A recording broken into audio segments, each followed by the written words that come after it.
महाराष्ट्र विधानसभा क्रमांक 146 महायुति के शिवसेना उम्मीदवार प्रताप सरनाईक की प्रेस कॉन्फ्रेंस। उन्होंने आज तक की अपनी तमाम जीत का श्रेय जनता के साथ साथ पत्रकार मित्र भाई बहनों को भी दिया। साथ ही साथ उनके संपूर्ण किए गए कार्य और आने वाले प्रकल्पों के बारे में भी जानकारी दी। आप देख रहे हैं जय अम्बे समाचार। तो आप सभी पत्रकारों को, हमारे बहनों को, भाइयों को, सबको धन्यवाद कि आप इतनी बड़ी संख्या में यहाँ पे उपस्थित हुए।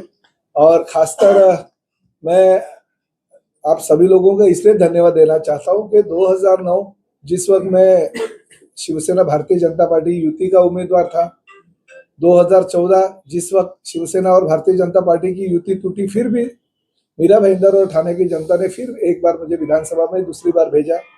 तीसरी बार पूरे देश में मोदी जी की लहर थी और हमारे शिवसेना प्रमुख बाला साहब ठाकरे जी के विचार, ये जो जनता को पसंद थे, उनके माध्यम से 84,000 से ज्यादा मार्जिन, 84,008 वोटों से मैं जीत के आया। तो ये सब जो चीजें होती है, सिर्फ प्रताप सरनाईक ने उसमें बहुत बड़ा योगदान लोकतंत्र में पत्रकारों का होता है, जो चौथा स्तंभ है। और आप लोग उसमें मेरे जो विजय में भागीदार भी उतने ही बड़े पैमाने पर हो, तो मैं आप सभी लोगों को धन्यवाद देता हूँ। मैं आदरणीय हमारे मुख्यमंत्री एकनाथ शिंदे जी, साथ ही में हमारे उत्तर प्रदेश के मुख्यमंत्री योगी जी, और कल ही ठाणे में भारतीय जनता पार्टी के राष्ट्रीय अध्यक्ष आदरणीय जेपी नड्डा जी के हाथों से मेरा जो कॉफी टेबल बुक है और मेरा जो वचननामा है, उसका मैंने उनके हाथों से वो लोगों को समर्पित कर दिया। उस वचननामा में अगर आप देखेंगे तो जो काम मैंने किए हैं, जो चल रहे हैं और जो पूरे हो गए, वही काम दिए। मैंने भविष्य के काम कुछ भी दिए नहीं। उसमें खाली एक बैंगलोर सिटी में अगर रोपवे की सेवा हो सकती है तो मीरा भाईंदर और ठाणे में भी होनी चाहिए, ऐसी मेरी एक संकल्पना है। वो सिर्फ रोपवे छोड़ के बाकी सभी चीजें जो है वो मैंने पूरे कर दिए और अभी उसके लिए निधि लेके आया और काम भी चल रहे हैं। आप तो जानते हो कि पिछले 2 सालों से मैंने सिर्फ और सिर्फ मीरा भाईंदर शहर के लिए 3,000 करोड़ से ज्यादा निधि हमारे मुख्यमंत्री एकनाथ शिंदे साहब के माध्यम से राज्य शासन से लाया। तो बहुत सारा निधि जो है हमने MMRDA से लाया, जिसकी वजह से सीमेंट कंक्रीट के काम पूरे के पूरे मीरा भाईंदर शहर में चल रहे हैं।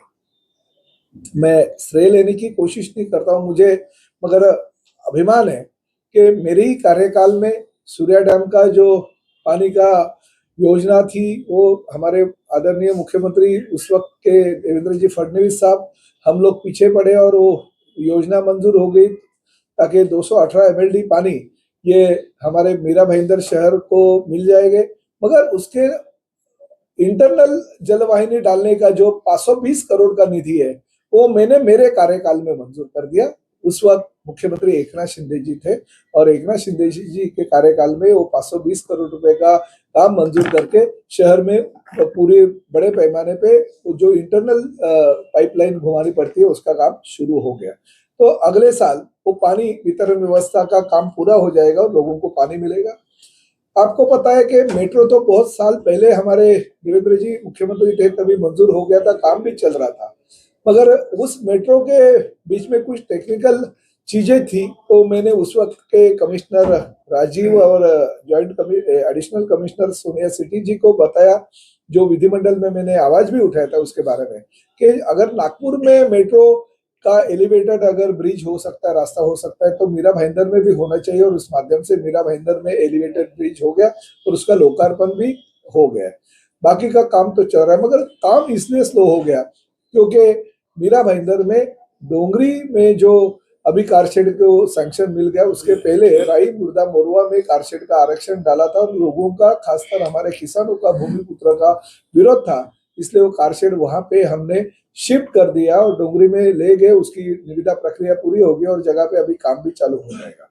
तो वो मेट्रो अगले साल हम लोगों को समर्पित करके देंगे। साथ में मेट्रो 4 जो गायमुख से कासारवडोली और कासारवडोली से वडाला है, उसको पैरेलल मेट्रो 10 जो सैंक्शन हो गई है, तो गायमुख से लेके दहिसर चेक नाका यानी मेट्रो 9 को जोड़ने का काम हम अगले साल कर देंगे। मगर ये जो मेट्रो 9 है उसका लोकार्पण कर देंगे हम। तो ये जो 3 चीज है, तो तीन चीज के लिए 2025 ये बहुत महत्वपूर्ण साल है मीरा भाईंदर के जनता के लिए, वो तो हम करेंगे। मगर एक खुशी की बात ऐसी है कि इलेक्शन के कार्यकाल में आपको शायद पता होगा कि 6-8 महीने पहले ही मैंने आरक्षण क्रमांक 302 जो है अस्पताल के लिए रिजर्व भूखंड था, मगर कुछ अधिकारियों ने गलत तरीके से प्लान सैंक्शन कर दिया था और उसकी वजह से हमें अस्पताल की जगह नहीं मिल रही थी और कोर्ट में भी डेवलपर गया था, हम भी कोर्ट में गए थे। मगर फिर ऐसे कहा जाता है कि जब तक हम नाक नहीं दबाते तो कोई किसी का मुंह नहीं खुलता है। अभी डेवलपर ने अपना मुंह खोल दिया, उसको पता चला कि 300 से ज्यादा उसने बुकिंग कर दिए थे। हमने आर्थिक जो नई शाखा थी उसके ऊपर कंप्लेंट भी की थी, रेरा के पास मैंने खुद मेरा लेटर भेजा था, राज्य शासन के पास कंप्लेंट कर दी थी और उसका नतीजा ये निकला कि डेवलपर अभी कॉर्पोरेशन का जो हक है, मीरा भाईंदर शहर की जनता का जो हक है वो देने के लिए तैयार हो गया। यूडीसीपीआर की जो तरतूद है, राज्य शासन का जो नियम है, वो नियम के अनुसार जो प्लॉट एरिया उसमें से 40% जगह और साथ ही में जो प्लॉट एरिया रहेगा उसका 25% का कंस्ट्रक्शन ये फ्री ऑफ कॉस्ट हमको कॉर्पोरेशन को बांध के देने को तैयार हो गया और उस तरह का एफिडेविट कोर्ट में डाल रहा है। और बहुत ही अच्छी तरह से अगर वो इमारत का काम जल्दी पूरा हो गया तो 500 बेड का अस्पताल मीरा भाईंदर शहर की जनता के लिए मिलेगा। जैसे इंदिरा भाई Baburao Sarnaik cashless hospital 100 bed का मिला, इसी तरह से ये कैशलेस हॉस्पिटल 500 बेड का, और उसमें साथ में हम लोग प्रोविजन ये कर रहे हैं कि वहाँ पे डॉक्टर और नर्सेस की निवास की भी व्यवस्था होनी चाहिए ताकि डॉक्टर और नर्सेस को बाहर से आना नहीं पड़े। उसी अस्पताल के ऊपर के 4 या 3 फ्लोर पे उन लोग की रहने की व्यवस्था भी होनी चाहिए। इस तरह का हम प्लानिंग भी कर रहे हैं। तो ये चीज जो है मीरा भाईंदर शहर को हम देने जा रहे हैं। साथ ही में आपको पता है कि चेना रिवर फ्रंट का काम चालू हो गया, हमारे घोड़बंदर क्रीक डेवलपमेंट का काम चालू हो गया, घोड़बंदर किले का काम पूरा होकर हमने लोकार्पण किया और एडिशनल 10 करोड़ की निधि भी हमने वहां के लिए लेके आए। साथ ही में हमारा पहला स्काई वॉक बनने वाला है। आज तक तो पेपर में अलग अलग जगह पे स्काई वॉक की न्यूज सुनते थे। क्रीक डेवलपमेंट का काम चालू हो गया, घोड़बंदर किले का काम पूरा होकर हमने लोकार्पण किया और एडिशनल 10 करोड़ की निधि भी हमने वहां के लिए लेके आए। साथ ही में हमारा पहला स्काई वॉक बनने वाला है। आज तक तो पेपर में अलग अलग जगह पे स्काई वॉक की न्यूज सुनते थे, मगर पहला स्काई वॉक हम मना रहे हैं घोड़बंदर खाड़ी किनारा से लेके हमारा जो घोड़बंदर किला है और घोड़बंदर किले से शिव सृष्टि तक का ऐसे 900 मीटर का वो स्काई वॉक बनेगा। ग्लास का 65 करोड़ का वो स्काई वॉक है और उसकी निविदा प्रक्रिया पूरी होकर काम भी जगह पे चालू हो जाएगा। शिव सृष्टि के लिए पिछले महीने ने राज्य शासन ने मंजूर कर दिया और 54 करोड़ की शिव सृष्टि को भी सैंक्शन दे दिया। बाला साहब ठाकरे जी के नाम का जो कला दालन है उसका लोकार्पण हो गया, थोड़ा काम उसमें बाकी है, फिर भी उसका लोकार्पण हो गया। छत्रपति शिवाजी महाराज का अश्वारूढ़ पुतला का भी लोकार्पण माननीय मुख्यमंत्री जी ने किया। हमारे आनंद दिघे जी के नाम का जो मैदान है उसके बाजू का जो तालाब है, वो तालाब का म्यूजिकल फाउंटेन बहुत जोर शोर से चल रहे हैं। हजारों लोग वहां पे आके म्यूजिकल फाउंटेन का आनंद दे रहे हैं। तो जरीमरे तालाब के पास भी म्यूजिकल फाउंटेन का काम पूरा हो गया, वो भी लोग देखने आ रहे हैं। ऐसे बहुत सारे विकास के काम है, जैसे लता मंगेशकर के नाम का नाट्यगृह पूरा होकर लोकार्पण हो गया और इंदिरा भाई बाबूराव सरनाईक जी के नाम का जो अस्पताल है 100 बेड का, वो भी अभी बहुत ही अच्छी तरह से चल रहा है। लोगों को बहुत सुविधा उसके माध्यम से मिल रही है। सभी समाज भवन के काम चल रहे हैं। बहुत सारे ऐसे प्रकल्प है, रास्ते जो सीमेंट कंक्रीट के है वो भी काम चल रहे हैं। तो अगला साल 2025 ये मैं मीरा भाईंदर शहर का ये जनता के लिए समर्पित करना चाहता हूँ को वो एक साल में मीरा भाईंदर के जनता को मेट्रो और साथ ही में यह अस्पताल का काम चालू हो जाएगा और पानी की जो समस्या है वो उससे मुक्ति देने के लिए ये 218 MLD पानी की योजना जो है लोगों तक मैं कार्यान्वित कर दूंगा। सर, आपने भाईंदर में बाहरगाम की गाड़ियों को रोकने की बात की, तो मेल एक्सप्रेस गाड़ी आई। मुझे तो लगता है राजस्थान जाने वाली और 2 या 4 गाड़ियां रुकाने की बात हमारे यही हफ्ते जो रेलवे मंत्री यहाँ पे आए थे तभी उन्होंने हमें मीरा भाईंदर की जनता को आश्वासन दिया है कुछ गाड़ियां रोकने की। मुझे एग्जैक्ट कौन सी गाड़ियां वो मुझे पता नहीं, मगर उन्होंने आश्वासन दिया है रेलवे मंत्री ने।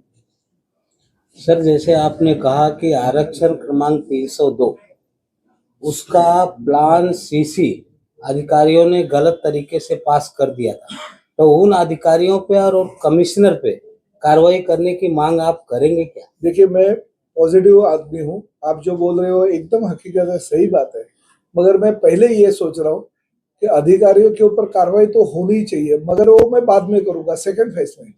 फर्स्ट फेज मेरा ऐसा है कि जो हमारी प्रॉपर्टी है वो पहले हमारे ताबे में आनी चाहिए। जो 40% जगह है और 25% का कंस्ट्रक्टर है वो पहले मैं ताबे में, पोजीशन में ले लूंगा, और उसके बाद में आप जो बोल रहे हो वो कार्रवाई करने की मांग करूंगा। सरनाइक साहब, आप बड़े भाग्यशाली हैं कि 4 बार, चौथी बार आप खड़े हुए।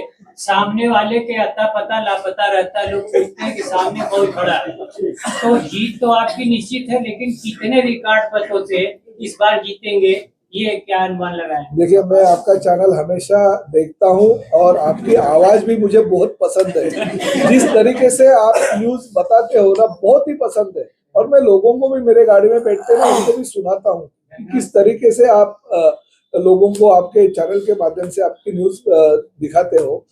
एक बात मैं आपसे खुद पूछता हूँ कि 15 सालों में जो लोगों ने मुझे विजयी बनाया, विधायक के तौर पे बनाया, तो जनता तो पूरी की पूरे तरह से खुश तो कभी रहती नहीं है। तो 15 साल में अगर मैंने विधायक के तौर पे काम किया, तो आप ऐसे समझते हो कि मैंने कुछ ना कुछ काम किया है? ये पहली बात मैं आपको बताता हूँ। और दूसरी बात ऐसी है, भले मुख्यमंत्री जी ने कहा, मुख्यमंत्री जी जब 25 तारीख को मेरा फॉर्म भरने आए थे, तो उन्होंने कहा कि पिछले वक्त का जो प्रताप सरनाइक जीत के आए थे उससे डबल वोटों से जीत के आएंगे।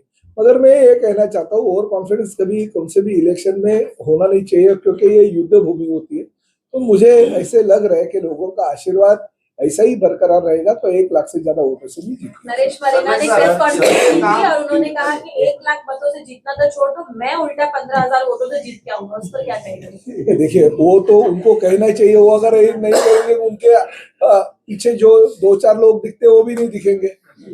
और कुछ लोग तो मैंने भी उसमें रखे कि बाबा जरा उनको नहीं, अरे भाई मेरे पुरानी पार्टी है तो थोड़ा सा तो पुराने पार्टी के लोगों को संरक्षण देना मेरा कर्तव्य है। इसी को ऐड ऑन करते उन्होंने ये इल्जाम लगाया आपके ऊपर, इल्जाम कि प्रताप सरनाइक ने ज्यादातर उद्घाटन में ब्रीफ किया है, काम कौन से पूर्ण हुए उनसे पूछो। ये मनेरा साहब का इल्जाम है सर। बराबर है, मगर मेरा ऐसा कहना है कि मीरा भाईंदर की शुरुआत कहाँ से होती है और खत्म कहाँ पे होती है, बाउंड्री ओवड़ा बाजूड़ा की, ये भी उनको अभी तक पता नहीं है। मेरा तो इसका जवाब तो मेरे से ज्यादा आप लोग देना चाहिए, क्योंकि 15 साल से तो आप मुझे नजदीक से जानते हो। मगर फिर भी क्या रहता है हर इंसान को, देखिए इलेक्शन के दौरान ये जो चीजें है ये तो करनी ही पड़ती है। अगर ये नहीं करेंगे तो चलेगा। नरेश मनेरा जी मेरे अभी भी, पहले भी मित्र थे, आज भी मित्र हैं और कल भी रहेंगे। जिस वक्त आपको शायद किसी को पता नहीं रहेगा, मगर कुछ सालों पहले जब भी हमारे धर्मवीर आनंद दिघे जी साहब थे, तो नरेश मनेरा जी नगर सेवक थे, और उन दौरान जकात चोरी बहुत बड़े पैमाने पे होती थी। और दिघे साहब कभी भी कुछ गलत चीजें अगर होती है ना तो उसको माफी नहीं रहती थी। उनका दरबार में आपने धर्मवीर पिक्चर देखा है? हाँ, उनको चुकीला माफी नहीं। तो कुछ गलतियां मनेरा साहब की वजह से हो गई थी, तो जकात चोरी के एक प्रकरण में उनको 2-3 महीने जेल में दिघे साहब ने डाल दिया था, क्योंकि हकीकत थी। तो जेल के अंदर थी। तो जेल के अंदर आने से बाद शिव सैनिकों ने उनको नकारा, क्योंकि दिघे साहब का गुस्सा ऐसा होता है कि वो उनके साथ जाएंगे, उनकी भी ये नहीं होती थी, क्योंकि गलत वो कभी सहन नहीं करते थे। तो उनके उसके बाद में दिघे साहब का ये होने के बाद में वो राजनीति से बाहर चले गए थे। मगर उसी दौरान मेरी 2009 की